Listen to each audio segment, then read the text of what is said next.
Hello, welcome to JupiterAudiobooks.com. I hope you enjoy this audio. Remember that you can find this and many other complete novels visiting our official website, JupiterAudiobooks.com. Get comfortable and enjoy the narration. Clicking his tongue in disgust, he snatched his phone once more and tapped the Magi Tube icon. Oh, there you are, Anviat. I was looking for you. Wadash. But at that moment, a voice called out to him, and he fell forward from shock. The smartphone slipped from his hand and arced through the air, forcing him to chase after it as though practicing a strange dance of some kind. What are you doing? The person who had called out to him Irulka Flara watched through narrowed eyes. She clearly wasn't amused. Somehow, Anviat managed to catch the device just before it could hit the floor, then sharpening his gaze, he fixed Irulka in a glare. Shut up. What do you think you redoing, calling out to me like that? I wasn't trying to watch the live stream. I was just checking my schedule, you hear me? No one asked anything about that. NGH. Anviat grunted in frustration, before sitting up straight and turning to face his visitor. So what do you want, Irulka? He demanded. Oh, yes. She nodded, as though having forgotten her reason for reaching out to him. There's something I want you to do. Ha? And if I don't like it? He spat back with a venomous glower. Irulka, however, wore a quizzical look. Oh? Knowing you, I doubt that, she retorted, fixing him square in her sights. Judging by her tone, she seemed to honestly believe he couldn't possibly turn this request down. TCH. This was why he hated dealing with that moldy old mage.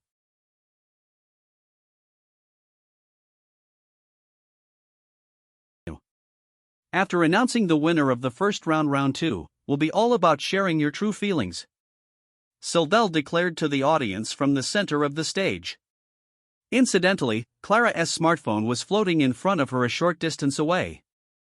As to be expected of two machines, they were operating in perfect tandem. Sharing your true feelings? Mushiki repeated curiously. Yep.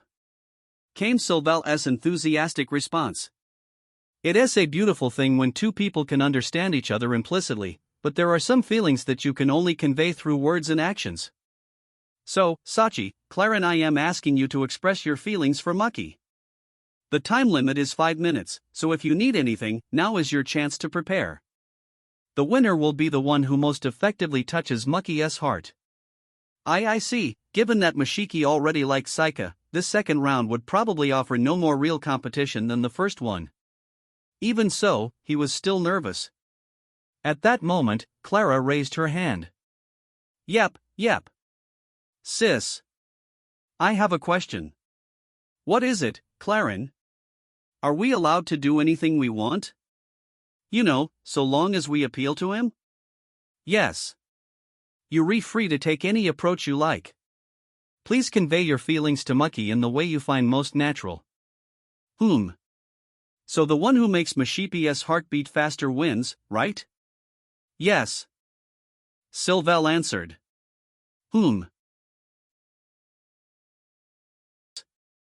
Mushiki found himself shuddering involuntarily at her bewitching expression. He couldn't pin down the precise cause, but something about her attitude struck him as dangerous. Sylvel, however, was either unaware of Clara's gesture just then or else chose to ignore it, and instead she clapped her hands together. Then, in perfect coordination, the kitchen set and food pantry on stage descended once more below the floor. Now, Sachi went first in the last round, so let us start with Clarin this time. Is there anything you need? Right. How about? After sinking deep into thought for a moment, Clara whispered something into Sylvel's ear. Though the AI was just a three-dimensional projection, there must have been microphones somewhere nearby to pick up what was said. Understood, she responded. I'll get everything ready. She snapped her fingers and a large three-seater sofa rose up from beneath the stage. How about this? Yep, it is perfect. Way to go, sis. He. Sylvel's cheeks turned bright red from the compliment, making her look kind of cute. Alright, Mushiki. Clara here is going to win your heart, so stand right over there, she said, pointing to the freshly delivered sofa. Though still concerned about what she might be planning, Mushiki made his way to the couch as instructed. The time limit is 5 minutes. Let us get started, Sylvelle announced as a buzzer rang out. A large countdown timer appeared on the overhead projection screen, slowly ticking down to 0. Yeah, let us do this. Clara approached, her face tinged slightly red. Hey, Mushiki. I know we just met, but Clara here really likes you, you know? She said flirtatiously. Whoa! Echoed countless grief-stricken voices in the audience. Oh my god. But Clara acted as though she couldn't hear those lamentations and did not shift her gaze once, as if there were no one else present but the two of them. She was clearly serious about this, which was quite out of character, given her usual frivolous personality. Her stare pierced him through, and he found himself catching his breath. I told you, didn't I? Clara here, well, I am the kind of person who goes all out.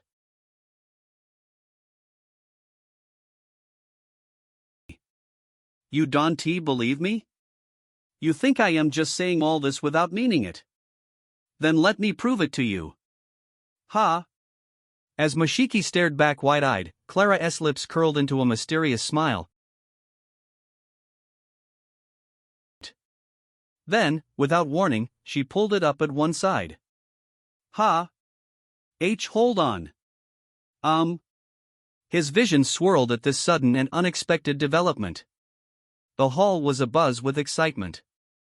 In the corner of his vision, he spotted Ruri, attempting to leap on stage with a terrifying expression, and Hazumi desperately trying to hold her back. But he didn't have the luxury of paying attention to them right now. His whole body stiffened, pinned down by Clara's movements.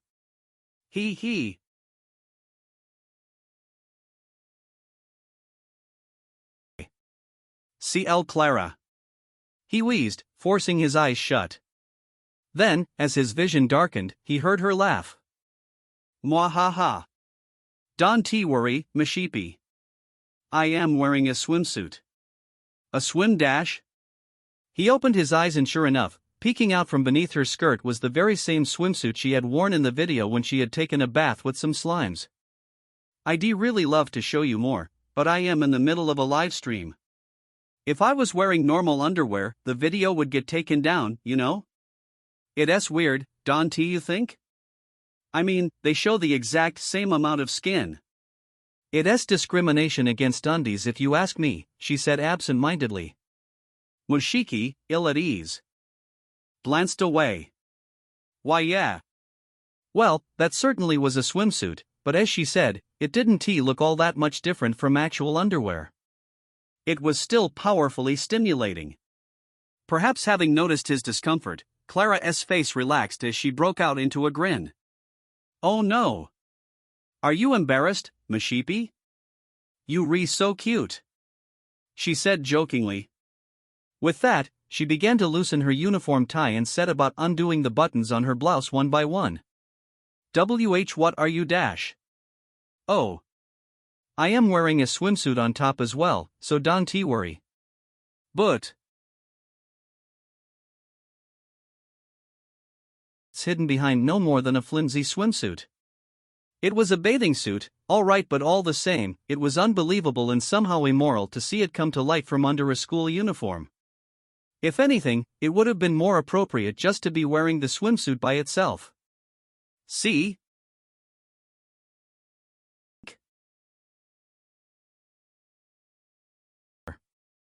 Without even realizing it, Mushiki took a half step back. Wah dash! Before he knew it, he stumbled over, landing flat on his butt with a soft plop. Yes, this was the sofa that Sylvelle had prepared just a moment earlier. Ah, perfect. I couldn't have hoped for a better position, Clara said. The sweet fragrance of her hair and skin as well as her faint breath seemed to caress his every pore. Mushiki found himself short of breath, his heart pounding in his chest. This was getting too dangerous. If he had been in his Saika mode, all this stimulation would have immediately triggered a state conversion back into his original form. Mushiki. If you choose me, I'll show you everything, you know. Away from the camera, where it's just the two of us, Clara whispered in a sweet, seductive voice as she leaned in closer. Her cherry-colored lips were directly before him. No. And no. We can tea. At that moment, the buzzer sounded throughout the hall. Her 5-minute allocation to appeal to his heart was up. And that's it. Clarin, you were so bold there. As your big sister, I think even I felt a slight thrill. Sylvelle said, twisting her body shyly as her cheeks turned red. With that, the audience let out their collective breath, as though only now remembering that this was all just a contest. Well, those 5 minutes went by pretty quickly, huh? But you know what? I got to see Mushiki acting cute, so I am happy, Clara said with a laugh as she jumped down from the sofa. She still hadn't T-buttoned her blouse back up, and a barrage of camera flashes came from the spectators. Oh yeah. Peace. Double peace. Yet when Clara realized how exposed she was, instead of covering her chest, she started posing for the photographers. A truly terrifying mental fortitude, that was for sure. Mushiki was unable to move for a few seconds, but finally, as though breaking loose from his bonds, he managed to breathe again and rise to his feet. His legs were still trembling. At that moment, Kuro approached him. Are you okay, Mushiki? She asked. Why yeah. Somehow. But, again just to appeal to me. Really? There are various methods. The difficult part will be not overstepping the rules. By the way. Yes? He asked with his head tilted. Then, out of nowhere, Kuro pinched the back of his hand. Ow. It had happened so suddenly that he ended up crying out in alarm. Sylvelle, startled, blinked a few times. Is something the matter, Mucky? Ah. No, it's nothing. He tried to brush the question aside, turning to Kuro in confusion. What was that about? There was a mosquito on you. Shouldn't you swat it then, instead of pinching? It's Saika's turn next, she said lightly, ignoring his remarks as she approached the back of the stage. Lady Saika should return in a moment. Mushiki, please wait out there. Ha? Ah, right. He nodded. With those words, Kuro vanished backstage. Of course, he knew better than anyone that Saika wasn't either waiting to reappear. No, the Saika who had been participating in this contest thus far was none other than himself. Kuro seemed to have a plan of some kind, but what on earth could it be? Ha? Before he knew it, he cried out in a wild voice. Just a few minutes after Kuro had left, a hand poked out from beyond the door at the back of the stage, delicately wriggling its fingers. That hand is that Madam Witch. Hushed murmurs began to course through the audience. Yes, it was clear as day from its majestic movements that the hand belonged to Saika Kuozaki herself. Sachi? You come on stage? Sylvelle asked. To all appearances, Saika's hand beckoned to him slowly, bewitchingly. Well. I suppose this should be okay.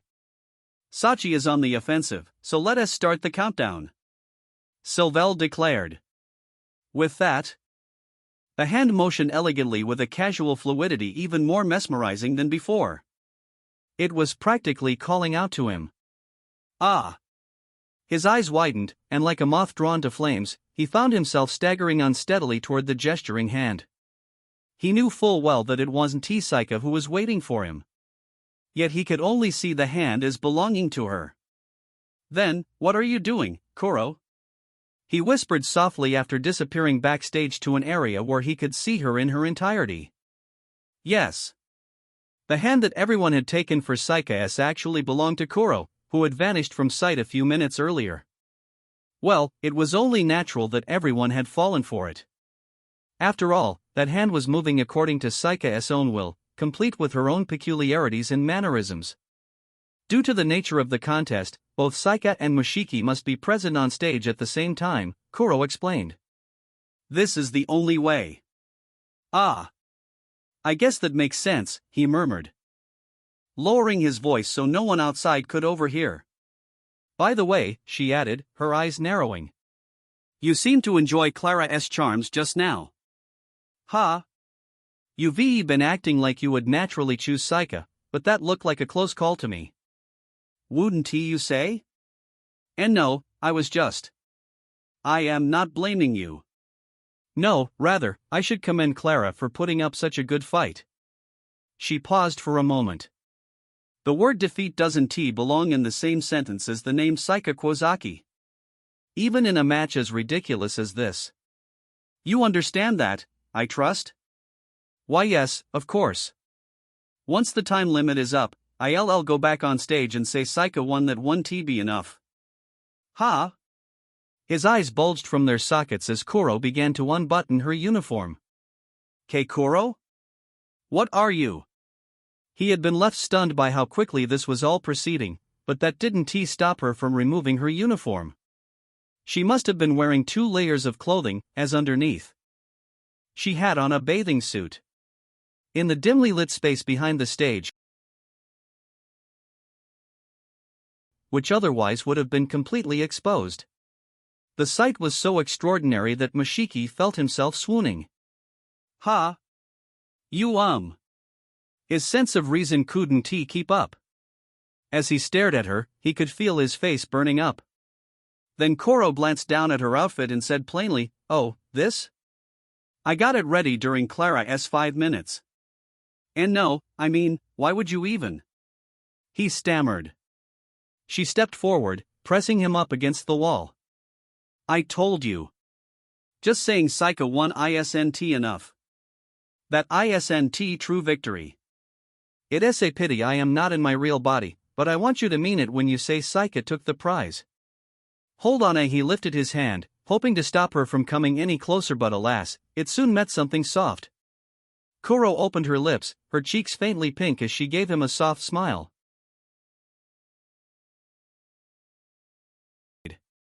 What's going on? That hand. Are you sure it was Madam Witch? Hizumi asked in confusion. Ruri, sitting beside her, stroked her chin as she narrowed her eyes and thought. Yes, there's no doubt about it. You could tell from her atmosphere. That was definitely Madam Witch, she said confidently. I see, Hizumi responded with trepidation. The students sitting around them nodded along, reassured by Ruri's strong conviction. If Fuyojo thinks so, it must have been her, their expressions all but declared. So Kuga was lured backstage by Madam Witch. Yes. Knowing Madam Witch, she must have had some profound reason, Ruri continued, when Mushiki cried out loud enough for everyone in the audience to clearly hear him.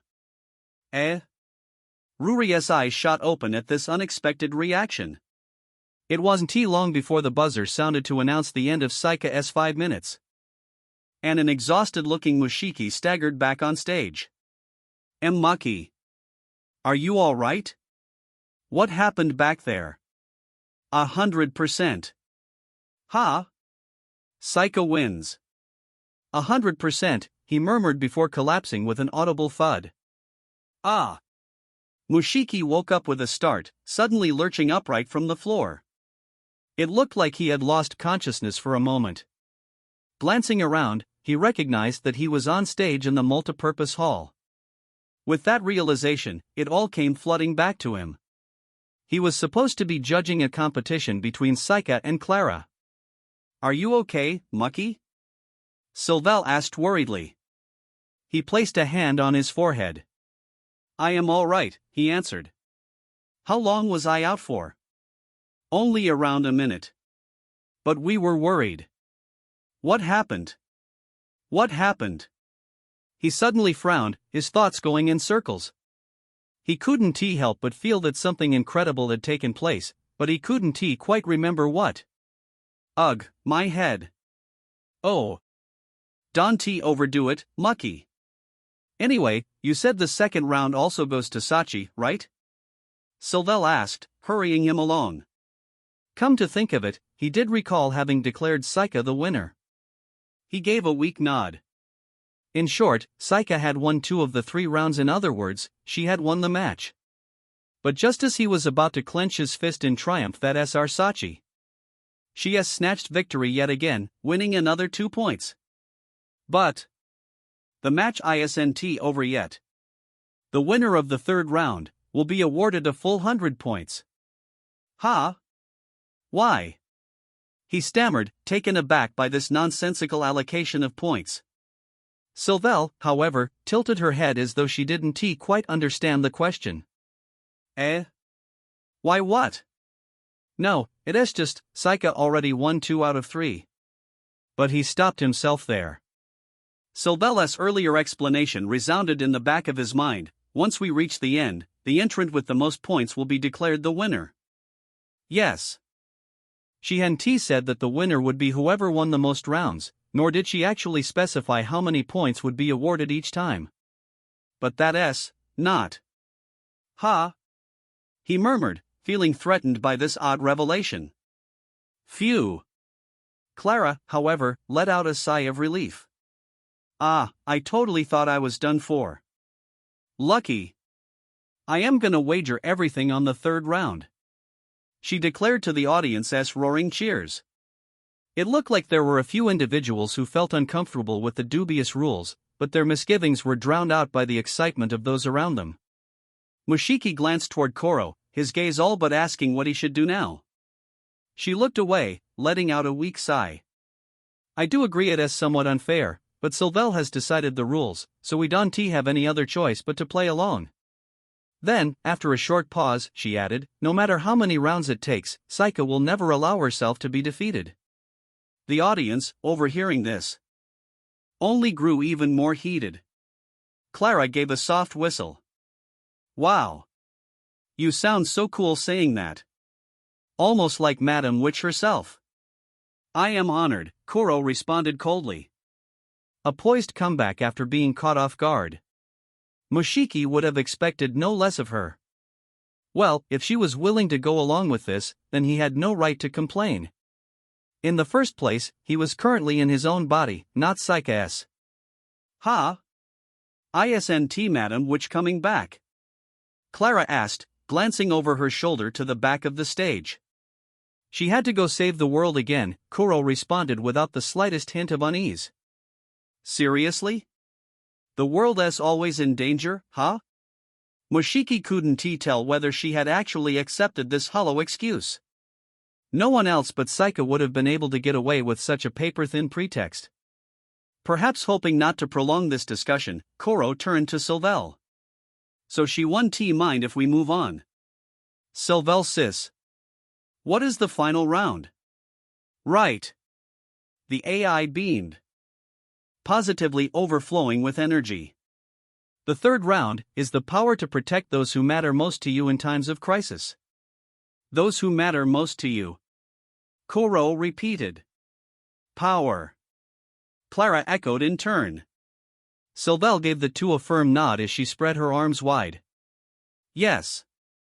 Funnily enough, both Sachi and Clarin are taking part in tomorrow's exhibition match. We'll decide the outcome of this competition there. The winner will be the one whose school comes out on top. Ha? Echoed a mix of voices in perfect unison. What? It wasn't just Mushiki and Clara. The entire hall cried out in mutual shock. But that was to be expected. Of course, they might end up inviting considerable criticism, using the exhibition match to settle a personal dispute. But on the other hand, the entire affair had already descended into little more than a tenuous excuse to challenge Saika Kuozaki's proficiency in magic. Ha ha. Nonetheless, Clara didn't seem the slightest bit flustered or concerned, her lips curling into a faint smile. Clara. He tried calling out uncertainly. No, I am fine, she answered with a wave of her hands. There's nothing wrong with me. It's just. I mean, can this kind of thing actually happen? What do you mean? He asked with a confused grimace. I mean, you know, she said with a deep nod. I don't think I really stand much chance against Madam Witch in a real fight. But tomorrow's match is gonna be different. Her participation is conditional, and we got our new students to lend a hand. And most of all. She paused, raising her right hand overhead. With that, her flying cell phone fell straight into her palm, as though sucked from the air. Then, Mushiki gawked in disbelief. The magical energy emanating from her body suddenly swelled, rising sharply in intensity. Ah, Madam Witch. Thanks to you, I've got more viewers now than ever before. This live stream of us duking it out over Mushiki, well, I would have been shocked if it hadn't taken off. Still, if I am being honest, this is even better than I was expecting. Clara? Your magical energy, Mushiki began. She broke into a grin. Yep. There's no need to hide it anymore. Clara here knows a little something called influenced array technique that keeps on increasing my strength and power as more people take an interest in me. And you know what? I've never been more popular. What? In other words, you challenged Lady Saika just to livestream this whole affair and boost your own strength? Koro asked, her gaze piercingly cold. Clara shook her head. Don't get me wrong, I really am head over heels for Mushiki, you know? I am not about to give him up, heck, I am completely serious about this. But you see, the thing is, I am still a student at the tower, right? What was the saying? If I can power up and beat the garden at the same time. It'll be killing two birds with one stone? Or is it running after two hares? She paused there, holding her phone from above as she positioned herself in the camera frame. Yes, she was taking a selfie. So thanks to Madam Witch, I am ready to go. Claramates, tomorrow's exhibition match is gonna be a must-see event. She said with a wink. Then, turning her gaze to Mushiki and flashing him a mysterious smile, she added, "It's time to go witch hunting." Chapter 4, Must Watch, the exhibition match begins. That morning, the sound of birds chirping could be heard even clearer than usual. One night had passed since the festival held before the main event. The grounds of the garden were quiet and still, as though to belie the hectic hustle and bustle of the previous day. The students who had been jostling about here and there across the campus just a half day before were now nowhere to be seen. But that was to be expected. After all, this was all soon to become a battlefield. Mushiki took a deep breath to calm his mind before looking around once more. He and the others were standing in front of the research building located at the far end of the garden's eastern precinct. The tall structure, seemingly composed of a bundle of looming spires, cast a distinctive shadow over the plaza. 4 figures were waiting there in total, all of them wearing uniforms similar to his own. This, however, was their first time meeting him face-to-face as Mushiki Kuga. Yo! So you the new transfer student? I've heard rumors about you. I am Tuya Shinazuka, a third year. Thanks for coming today, said a tall male student as he held out his hand in greeting. Tuya Shinazuka. Unlike Mushiki, he had been chosen to represent the garden the acceptable way. Ah yes. Mushiki Koga. Nice to meet you, he said, shaking the older youth's hand. Shinazuka's grip was firm, his smile lively and refreshing. Then the female student a short distance behind her male counterpart gave a quick bow. I am Anoka Moegi. I'll try not to get in your way, she said in a fearful voice, her body turned slightly away from him and her gaze wavering as she stared at the ground. Yes. Thank you. I am not very experienced when it comes to this stuff, but I'll do my best, Mushiki replied. Anoka, still embarrassed, lowered her head, her long bangs obscuring half her face.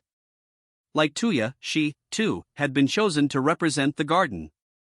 She seemed a little shy, but she must have been highly capable as a mage. After greeting the 2 students, Mushiki found himself sighing in relief as he put his mind at ease. He had been worried that, given how conspicuous he had been the day before, his fellow representatives might have misgivings about him, but neither Tuya nor Anoka had shown any sign of ill will toward him. Well, he couldn't say what they might have been feeling deep inside, but it was nice to see that they were both willing to build a positive relationship with the team, even if only at a surface level. After all, they were all now allies fighting for the same cause. Only the first half hour is uploaded to YouTube. The transcription was generated with Whisper and censored using Google AI to comply with the platform.